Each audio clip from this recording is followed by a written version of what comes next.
Hello and welcome सभी का। आज के क्लास 12 के इस वीडियो में हम लोग बात करेंगे आइडियल सॉल्यूशन और नॉन आइडियल सॉल्यूशन का।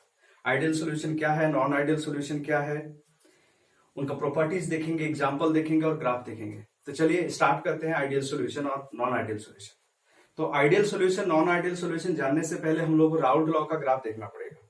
तो देखिए राउल्ट लॉ क्या था, पी ए बराबर P not A x A और पी बी क्या था, P not B X B. ये राउल्ट लॉ से था। देखिए दोनों equation y equal to M X के जैसा है।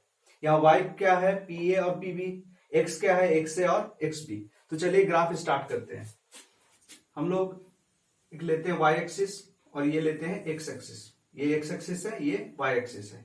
तो y एक्सिस में क्या रहेगा, पी ए। अभी इसका इक्वेशन 1 का मान लेते हैं, इक्वेशन 1 है, इक्वेशन 2 है। इक्वेशन 1 को हम लोग ग्राफ में दिखा रहे हैं, ठीक है। तो इक्वेशन 1 में y कौन सा है, पी ए वाई है, y equal to M X. इसमें y कौन सा है, पी ए। तो y एक्सिस में किसको रखेंगे, पी ए को। जैसे जैसे ऊपर की तरफ जाएंगे पी ए का वैल्यू बढ़ते जाएगा, ठीक है। और x कौन सा है, x से मेरा x है, तो ये मेरा हो गया एक्स ए। जैसे जैसे इधर जाएंगे मेरा एक्स ए का वैल्यू बढ़ते जाएगा। बात समझ में आ गया। इस पॉइंट को लेते हैं, ओरिजिन है, यहां पर एक्स ए है 0। तो एक्स ए का मान अगर यहां 0 रखते हैं तो पी ए का मान कितना आएगा, 0। यानी इस पॉइंट पे एक्स ए भी 0 है, पी ए भी 0 है। नहीं, इस पॉइंट का हम लोग बात कर रहे हैं। अब धीरे धीरे हम लोग इधर बढ़ रहे हैं। जैसे जैसे इधर बढ़ते जाएंगे एक्स ए का वैल्यू बढ़ते जाएगा। एक्स ए का वैल्यू मैक्सिमम कितना बढ़ सकता है, एक्स ए का वैल्यू मैक्सिमम 1 हो सकता है। एक्स से क्या, मोल अंक से ए का। तो किसी भी विलय में कुल मोल अंक कितना होता है, 1 होता है। तो अगर एक्स ए को हम लोग 1 बोल रहे हैं, उसका मतलब क्या है कि विलय में केवल ए उपस्थित है, बी उपस्थित नहीं है। तो चलिए मानते हैं ये पॉइंट मेरा एक्स ए इक्वल टू 1 है, ये पॉइंट 1 है। तो जब एक्स ए का वैल्यू 1 यहां पर बैठा देंगे तो पी ए कितना आएगा, पी ए बराबर पी नॉट ए इंटू 1। यानी पी ए कितना आ गया मेरा, पी नॉट ए। तो पी बराबर हो गया पी नॉट ए।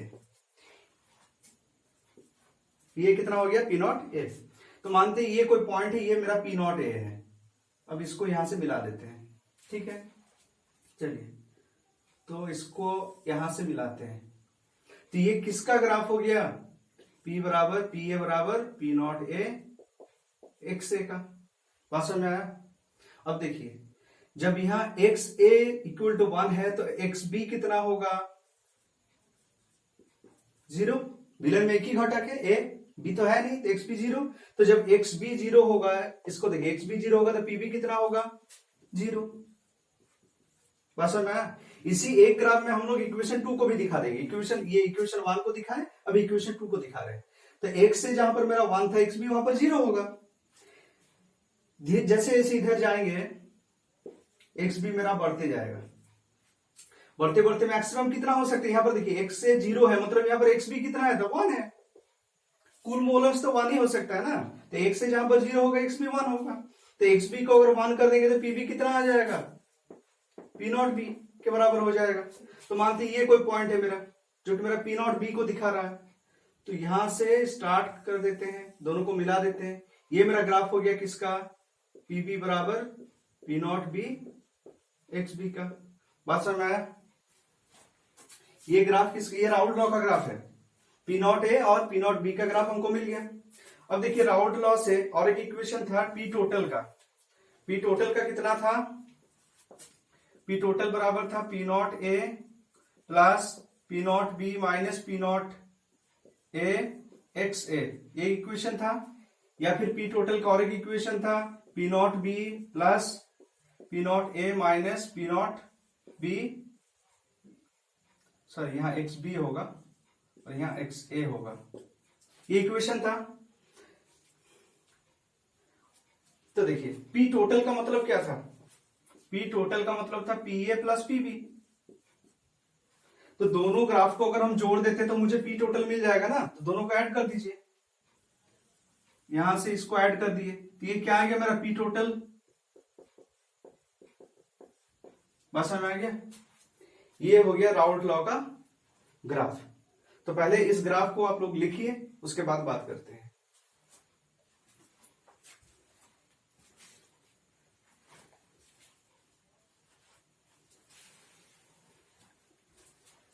चलिए अब इसको मिटाते हैं। ये था राउल्ट लॉ का ग्राफ। अब हम लोग बात करते हैं आइडियल सॉल्यूशन का। आइडियल सॉल्यूशन, आइडियल सॉल्यूशन मतलब आदर्श विलयन।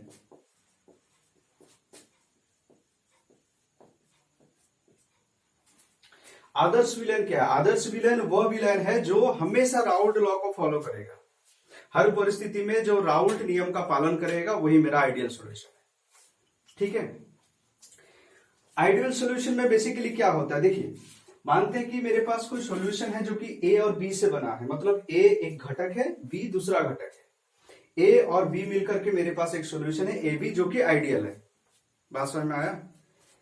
एक घटक है ए, दूसरा घटक है बी, दोनों मिलाकर के ए बी एक सॉल्यूशन बनाया, जिसको हम लोग बोल रहे हैं आइडियल है। ये आइडियल सॉल्यूशन है। तो देखिए विलयन में ए का बहुत सारा मॉलिक्यूल्स होगा, बी का भी बहुत सारा मॉलिक्यूल्स होगा, और दोनों मिलकर के ए बी बनाया तो ए बी का भी बहुत सारा मॉलिक्यूल्स होगा।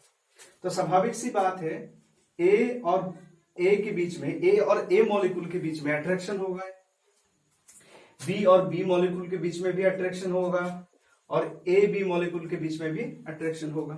तो आइडियल सॉल्यूशन में बेसिकली क्या होता है कि A attraction, B attraction, A B attraction लगभग एक जैसा होता है, इक्वल होता है। ठीक है, ये याद रखिएगा। आइडियल सॉल्यूशन का हम लोग एक एग्जांपल लेते हैं। आइडियल सॉल्यूशन का एक एग्जांपल लेते हैं। उसका एग्जांपल है, पहले तो डेफिनेशन लिख देते हैं। वैसा विलयन जो हमेशा राउल्ट नियम को पालन करता है, उसे आदर्श विलयन कहा जाता है।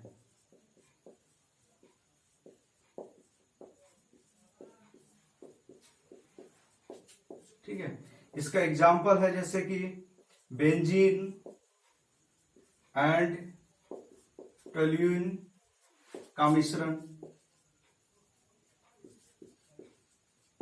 ये आइडियल सॉल्यूशन का एक एग्जाम्पल है। इसका डेफिनेशन को लिख लीजिए, फिर आगे बात करते हैं।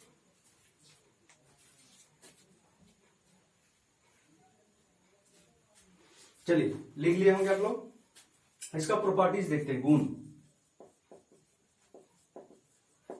तो पहला प्रॉपर्टी क्या है, अभी हमने कहा कि अगर दो घटक ए और बी से कोई आदर्श विलयन ए बी बना है, तो ए मॉलिक्यूल का अट्रैक्शन, बी मॉलिक्यूल का अट्रैक्शन और ए बी मॉलिक्यूल का अट्रैक्शन एक जैसा होगा। तो पहला प्रॉपर्टी हो गया A B and A B molecules का आकर्षण या इंटरेक्शन, आप जो कहें, एक समान होगा। पहला प्रॉपर्टी। ठीक है, दूसरा प्रॉपर्टी क्या है, pressure observed is equal to pressure theoretical. मतलब आपको कोई गिवन डाटा दिया हुआ है, डाटा में आपने फॉर्मूला लगाया पी ए बराबर पी नॉट ए एक्स से। इस फॉर्मूले से मान लेते हैं कोई एक दाब आपका निकला 10 एटीएम का, मान लेते हैं, कैलकुलेशन किया आपने, तो ये जो दाब निकले इसको हम लोग थियोरेटिकल दाब कहते हैं, थियोरेटिकल प्रेशर। ठीक है। और दूसरा है, उसी चीज को लेके गए आप और प्रैक्टिकली निकालें इंस्ट्रूमेंट से, तो जो दाब निकलेगा उसको हम लोग पी ऑब्जर्व कहते हैं, प्रेशर ऑब्जर्व प्रेशर कहते हैं। तो अगर थियोरेटिकल प्रेशर 10 एटीएम निकला और ऑब्जर्व प्रेशर भी आपका 10 एटीएम निकला, मतलब वो सॉल्यूशन क्या है, आइडियल सॉल्यूशन है। तो आइडियल सॉल्यूशन में हमेशा क्या होता है, प्रेशर ऑब्जर्व बराबर प्रेशर थियोरेटिकल। तीसरा है del V is equal to 0। Del V equal to 0 का मतलब क्या है, डेल वी इक्वल टू 0 का मतलब है कि वॉल्यूम में कोई चेंज नहीं होगा। कहने का अर्थ है कि जितना हम लोग विलय पदार्थ डालेंगे, फिर हमने कुछ विलायक पदार्थ डाला, तो विलय और विलायक का जितना आयतन था, विलयन का एग्जैक्टली उतना ही आयतन होगा। जैसे कि मान लेते हैं मैंने 10 मिलीलीटर विलयन डाला, सॉरी विलय डाला, उसमें और 20 मिलीलीटर हमने विलायक डाला, तो 30 मिलीलीटर ही मेरा विलयन होना चाहिए।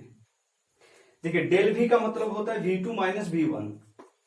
पहले जितना वॉल्यूम था, पहले कितना वॉल्यूम था 30, पहले आयतन कितना था 30, बाद में आयतन कितना हुआ 30। ये था मेरा V1, ये था मेरा V2। अगर दोनों को माइनस कर देते हैं तो कितना आ जाएगा 0। तो अगर डेल भी 0 आया, आयतन में कोई चेंज नहीं हुआ, तो उसको हम लोग बोलेंगे आइडियल सॉल्यूशन है। चलिए चौथा पॉइंट क्या है आइडियल सॉल्यूशन का? चौथा पॉइंट है डेल H इक्वल टू 0, यानी एंथैल्पी में कोई चेंज नहीं होगा। मतलब कहने का मतलब है ए और बी मिलकर के एक विलयन बनाया है ए बी। देखिए ये ए मॉलिक्यूल प्लस ये बी मॉलिक्यूल, ये दोनों मिलकर के बनाया ए बी मॉलिक्यूल्स। कितना ए है 2, कितना बी है 2, तो ए बी कितना बनेगा 2। बैलेंस कर लिए। अब देखिए पहले क्या होगा, ए और बी से ए बी कैसे बना होगा? पहले तो ये बॉन्ड ब्रेक हुआ होगा ए के बीच में, फिर बी के बीच में बॉन्ड ब्रेक हुआ होगा, फिर ए और बी के बीच में बॉन्ड फॉर्मेशन हुआ होगा, बना होगा। यानी यहां पर डिसोसिएशन का कुछ एंथैल्पी होगा, यहां पर भी डिसोसिएशन एंथैल्पी होगा, और यहां पर फॉर्मेशन एंथैल्पी होगा। भाषा में आया? तो बॉन्ड ब्रेक करने के लिए कुछ तो एनर्जी देना पड़ेगा। मान लेते हैं 100 एनर्जी दी है, इसको भी तोड़ने के लिए कितना एनर्जी देंगे? 100 एनर्जी देंगे, क्योंकि ये आइडियल सॉल्यूशन है। आइडियल सॉल्यूशन में हम लोगों ने नंबर 1 पॉइंट पे ही बात कर ली है कि ए और ए के बीच में जो अट्रैक्शन होगा उतना ही अट्रैक्शन बी और बी के बीच में होगा। अर्थात ए और ए के बीच के बॉन्ड को तोड़ने के लिए अगर 100 एनर्जी चाहिए, तो बी और बी के बीच में बॉन्ड को तोड़ने के लिए भी 100 एनर्जी ही चाहिए। अब बनेगा कितना? पहले देखिए बात किया हुआ है, ए और ए के बीच में जितना अट्रैक्शन होगा, बी और बी के बीच में उतना अट्रैक्शन होगा, और ए और बी के बीच में उतना ही अट्रैक्शन होगा। तो ये जो बॉन्ड बनेगा, बनने के फलस्वरूप एनर्जी निकलता है, तो कितना एनर्जी निकलेगा? जितना एनर्जी इस बॉन्ड को तोड़ने में लगा होगा, यानी 100। बात समझ में आ गया? कितना मॉलिक्यूल बन रहा है? 2 मॉलिक्यूल बन रहा है। अब देखिए पहले एंथैल्पी मेरा कितना था? 100 और 100 200, और अभी एंथैल्पी मेरा कितना है? 200। तो डेल H बराबर क्या होता है? डेल H बराबर होता है H2 माइनस H1। H2 क्या है? H2 है पहले लास्ट एंथैल्पी, H1 क्या है? पहला एंथैल्पी। तो लास्ट एंथैल्पी कितना आया? 200। पहला एंथैल्पी कितना है? 200। कुल मिला के कितना हो गया? 0। तो आइडियल सॉल्यूशन में चूंकि ए अट्रैक्शन, बी अट्रैक्शन और ए बी अट्रैक्शन सेम रहता है, इसलिए उन लोगों का एंथैल्पी में कोई चेंजेस नहीं आता है। ये आइडियल सॉल्यूशन का कुछ प्रॉपर्टीज है। चलिए इसको लिखिए, फिर आगे बात करते हैं।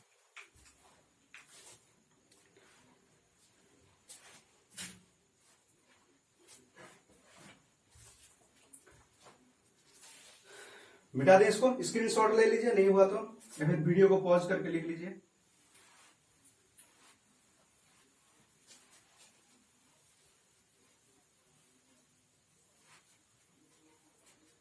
चलिए अब हम लोग बात करते हैं नॉन आइडियल सॉल्यूशन का। दूसरा नंबर में नॉन आइडियल सॉल्यूशन,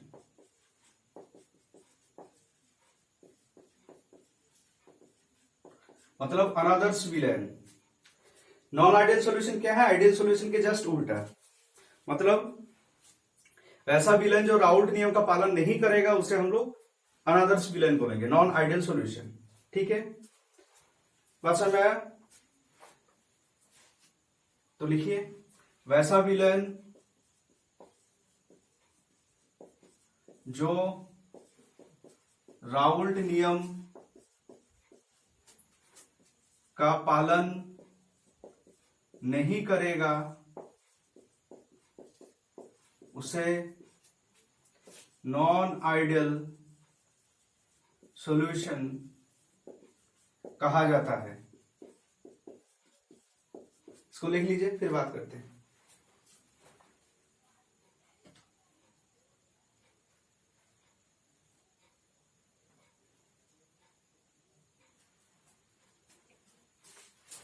ठीक है, लिख लिए। इसका एग्जांपल भी लिख लीजिए, क्लोरोफॉर्म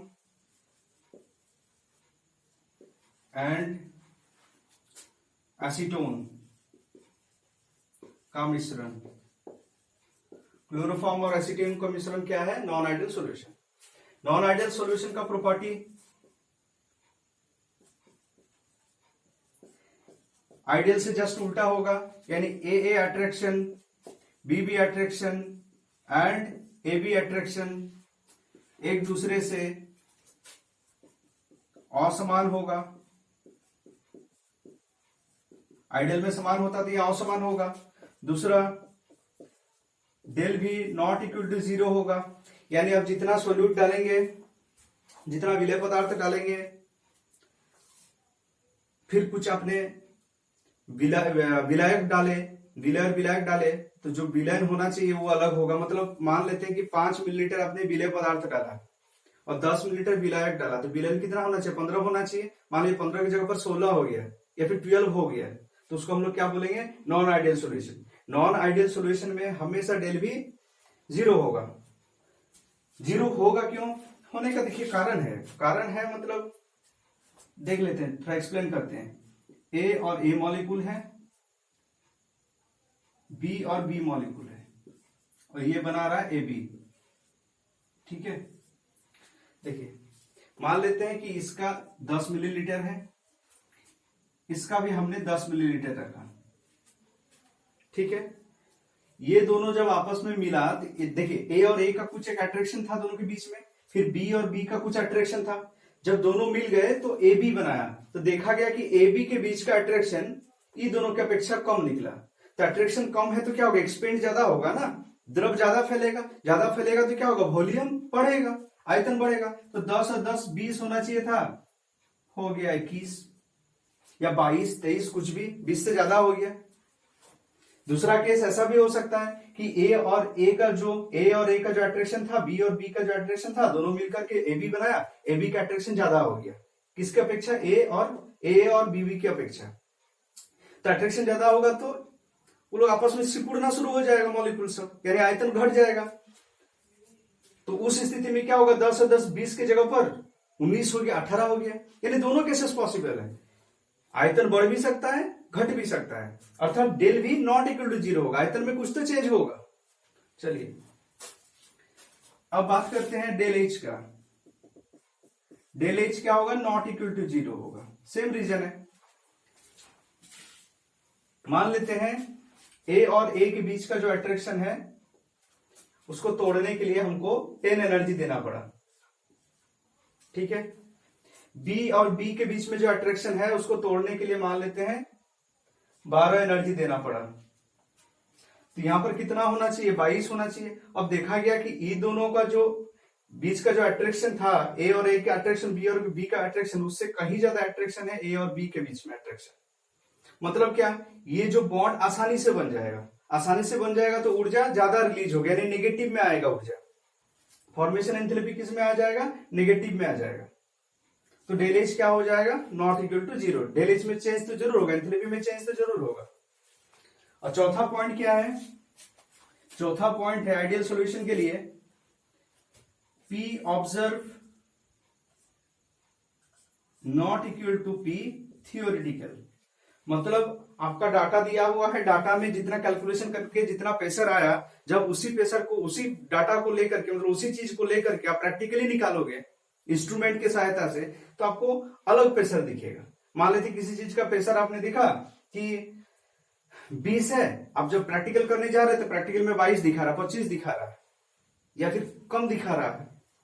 मतलब जो थियोरेटिकली प्रेशर होगा उससे अलग प्रेशर आपका आएगा। एक लाइन में हम कह सकते हैं कि नॉन आइडियल सॉल्यूशन जो है वो आइडियल के जस्ट ऑपोजिट है। चलिए इसको थोड़ा लिख लीजिए, फिर आगे बात करते हैं।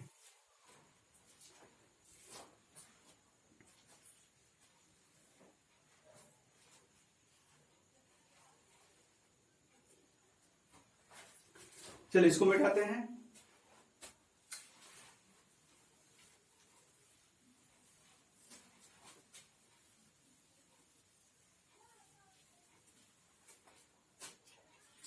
नॉन आइडियल सॉल्यूशन दो टाइप का होता है। एक होता है जो राउल्ड नियम से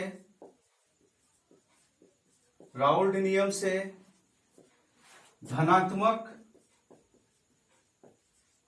विचलन दिखाने वाला,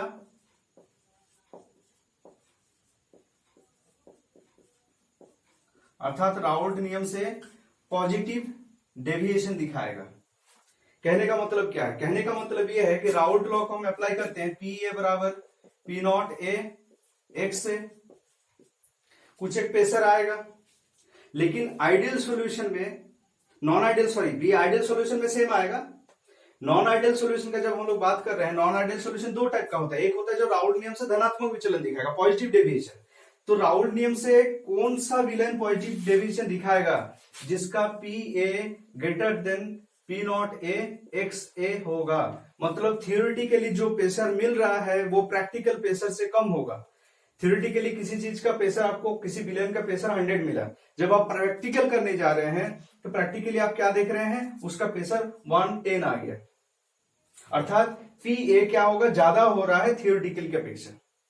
तो उस स्थिति में क्या होगा? ग्राफ ऊपर जाएगा, ये ग्राफ भी ऊपर बनेगा, थोड़ा सा पॉजिटिव डेविएशन दिखाएगा, मतलब ग्राफ थोड़ा ऊपर भागेगा, ये ग्राफ भी थोड़ा ऊपर भागेगा, तो ये ग्राफ भी थोड़ा ऊपर भागेगा। ये पॉजिटिव डेविएशन के लिए ग्राफ हो गया। बस समझ में आ गया? ये राउल्ट लॉ का ग्राफ था।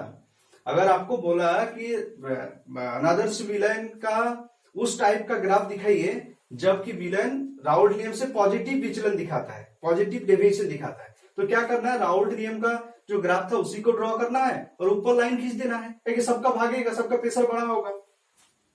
अब सवाल आता है कि किस केस में इस तरह का होगा। तो पहले आप लोग थोड़ा सा एक चीज लिख लीजिए, उसके बाद हम बात करते हैं डिटेल में कि वैसा विलेन जिसका pressure observe greater than pressure theoretical होगा, उसे वैसा विलेन जिसका pressure observe greater than pressure theoretical होगा, वह विलेन राउल्ट नियम से धनात्मक विचलन दिखाएगा।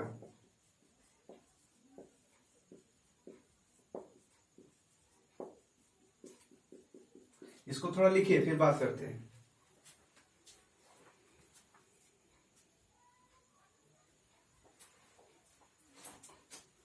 लिख लिए? चलिए, अब सवाल आता है कि कोई विलेन या किस प्रकार का विलेन जो है वो राउल्ट नियम से पॉजिटिव डेविएशन दिखाएगा, यानी राउल्ट नियम से ज्यादा प्रेशर दिखाएगा। एक्चुअली उसका प्रेशर राउल्ट नियम से जो प्रेशर आएगा उससे ज्यादा होगा। तो देखिए, हम वही एग्जांपल लेते हैं ए बी बी और ए बी का। ए और ए के बीच में जो अट्रैक्शन था, बी और बी के बीच में जो अट्रैक्शन था, ये दोनों मिलकर के जब ए बी बनाया तो हमने देखा कि ए बी का अट्रैक्शन ज्यादा हो गया। किसके अपेक्षा? ए का जो अट्रैक्शन था, बी का जो अट्रैक्शन था, दोनों से अधिक हो गया। किसका अट्रैक्शन? ए बी का अट्रैक्शन, सॉरी कम हो गया अट्रैक्शन। एक केस मानते हैं कि ए और ए का बीच का जो अट्रैक्शन था, बी और बी का बीच का जो अट्रैक्शन था, दोनों मिलकर के जब ए बी बनाया तो ए बी के बीच का अट्रैक्शन लो हो गया मान लेते हैं। एक केस लेते हैं, केस वन ये, अर्थात घटकों का आपस के मॉलिक्यूल्स में जो अट्रैक्शन था उससे ज्यादा अट्रैक्शन किसका हो गया? घटकों का एक दूसरे से अट्रैक्शन, घटकों के मॉलिक्यूल्स का एक दूसरे से अट्रैक्शन। ए के बीच का अट्रैक्शन बी के बीच के अट्रैक्शन से ज्यादा किसका अट्रैक्शन हो गया? ए बी के बीच का अट्रैक्शन। सॉरी मैं बार बार ज्यादा बोल जा रही, ये लो हो जा रहा है, ज्यादा भी आएगा वो दूसरा केस होगा। ए के बीच का अट्रैक्शन बी के बीच का अट्रैक्शन से ज्यादा अगर ए बी के बीच का अट्रैक्शन हो जाए तो उस स्थिति में क्या होगा? इसका वाष्प ज्यादा बनेगा या कम बनेगा? नहीं समझ में आया? ये एक पात्र लेते हैं, ये एक पात्र लेते हैं और ये एक पात्र लेते हैं, तीन पात्र हैं। यहां पर ए मॉलिक्यूल्स है, सारा सिर्फ ए ही है और इसमें बी है, ठीक है। इसका हम लोगों ने देखा वेपर प्रेशर आ रहा है 100, इसका देखा आया 105। अब हम लोगों ने ए और बी को मिला दिया, तो जब मिला दिया तब तो विलेन बन गया, यानी ए और बी के आपस में अट्रैक्शन होगा, ए और बी मॉलिक्यूल्स बना। तो हम लोगों ने देखा कि इसका जो वेपर प्रेशर था वो 90 था। मतलब क्या हुआ? सिर्फ ए के मॉलिक्यूल्स का जो अट्रैक्शन था, सिर्फ बी के मॉलिक्यूल्स का जो अट्रैक्शन था, उससे कम अट्रैक्शन किसका हो गया? ए बी मॉलिक्यूल्स का, यानी विलेन का मॉलिक्यूल्स का अट्रैक्शन कम हो गया।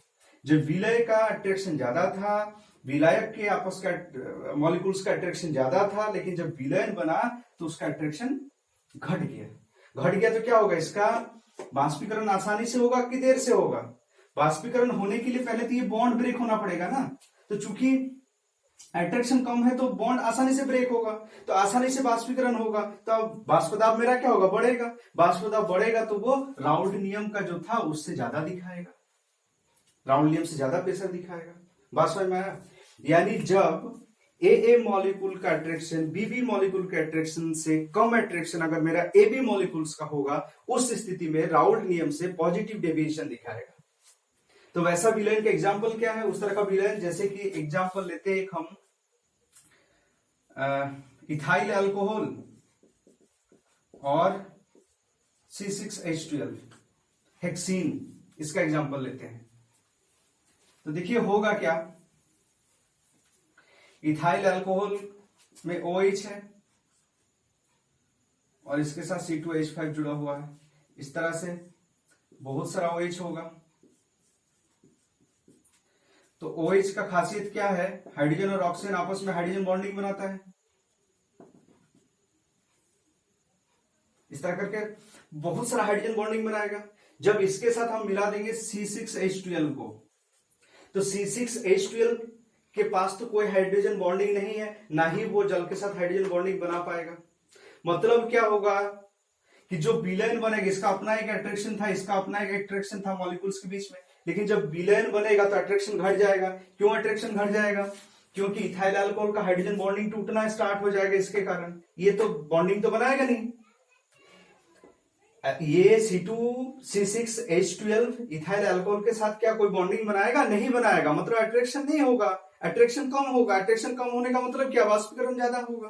वाष्पीकरण ज्यादा होगा तो वो राउल्ट नियम से पॉजिटिव डेविएशन दिखाएगा, राउल्ट नियम से अधिक दाब दिखाएगा। दूसरा जो विलयन है वो है राउल्ट नियम से ऋणात्मक, मतलब नेगेटिव विचलन, ऋणात्मक विचलन दिखाने वाला।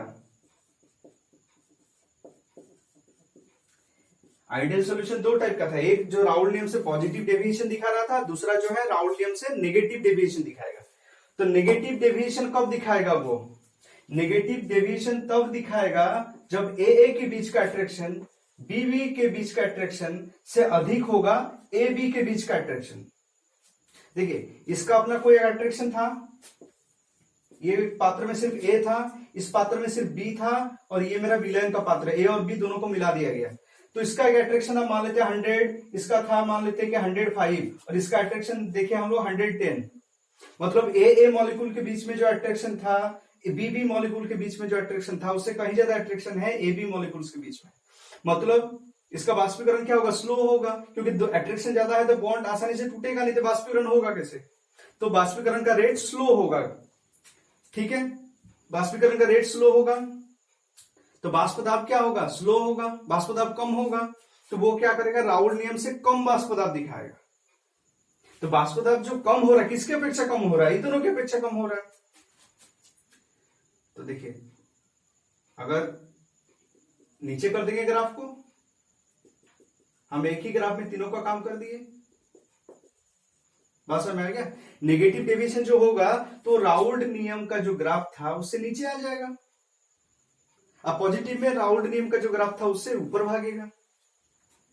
किस प्रकार का विलयन राउल्ट नियम से नेगेटिव विचलन दिखाएगा वो भी मैंने बताया, जिसमें ए टाइप बी टाइप से ज्यादा अट्रैक्शन होगा ए बी टाइप में। अर्थात हम बोल सकते हैं कि प्रेशर ऑब्जर्व्ड जो होगा वो लोअर होगा, किसके अपेक्षा? प्रेशर थियोरेटिकल के अपेक्षा। तो इसको थोड़ा भाषा में लिखते हैं। वैसा विलयन जिसका pressure observed less than pressure theoretical, वैसा विलयन जिसका pressure observed less than pressure theoretical होगा, वह राउल्ट नियम से ऋणात्मक विचलन दिखाएगा। बात समझ में आया? जिसका ऑब्जर्व प्रेशर थियोरेटिकल प्रेशर से ज्यादा होगा वो पॉजिटिव डेविएशन दिखाएगा, और जिसका ऑब्जर्व प्रेशर थियोरेटिकल प्रेशर से कम होगा वो नेगेटिव विचलन दिखाएगा। इसको लिखिए, फिर बात करते हैं।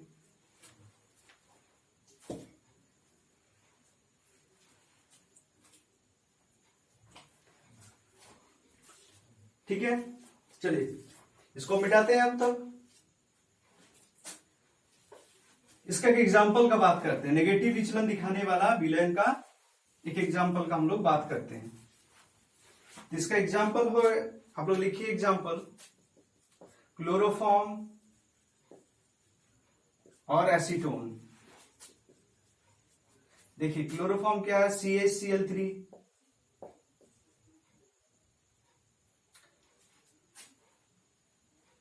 क्लोरोफॉर्म CH Cl3 होता है, CH Cl3, H को इस साइड लिखते हैं,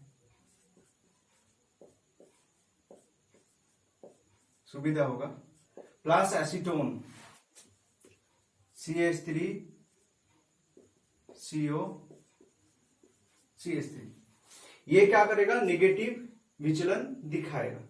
नेगेटिव विचलन क्यों दिखाएगा, रीजन वही है, AA मॉलिक्यूल का जो अट्रैक्शन था वो BB मॉलिक्यूल के अट्रैक्शन जो था उससे ज्यादा अट्रैक्शन अगर किसका हो जाएगा, सॉल्यूशन का हो जाएगा, मतलब AB का अगर अट्रैक्शन बढ़ जाएगा तो क्या हो जाएगा, वो नेगेटिव सॉल्यूशन दिखाएगा।